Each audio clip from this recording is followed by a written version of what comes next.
ভাইয়া তুই পার্মানেন্টলি বাড়ি চলে আয়। ও মা, তুই তোর ভাবের মতো কথা বলস কেন? মানে আমার গার্লফ্রেন্ডের মতো? সাদে বলি না। কি হয়েছে ছুটি? ওই যে আরো 1 মাস আগে যে ছেলেগুলোকে মারছিলি না, ওরা তো এবার কিচ্ছু করে নাই, কিন্তু এবার ওরা ওদের বন্ধুদেরকে দিয়ে আজে বাজে কথাবার্তা বলায়। ইভেন আমার অন্য ধরে টান দিছে। ইকরারে তুই জিজ্ঞাসা করিস, আমার সাথে ছিল, আরো আজে বাজে কথা বলছে। আমি আর কলেজ যাব না, তুই বাইকে করে কলেজে দিয়ে আসলে যাবো, না তো যাবোই না।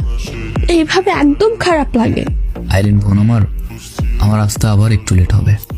তবে হ্যাঁ, দেবুদের বলে দিচ্ছি, ওরা আবার হয়তো ওদের গায়েব করে ফেলবে। তুই জানোস না ওদের ব্যাপারে, আমি বলে দিচ্ছি। আমি কলেজে যাব না, তুই যতদিন আমাকে নিয়ে না যা।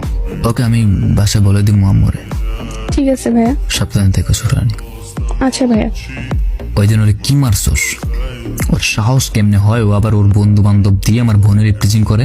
সরি মামা, ওই দিন তো ইচ্ছা মতো মারছি, কিন্তু আবার এমন করবে এইটা তো হওয়ার কথা না। আচ্ছা তুই ঠান্ডা হ, কে কে জ্বালাইছে আবার বল।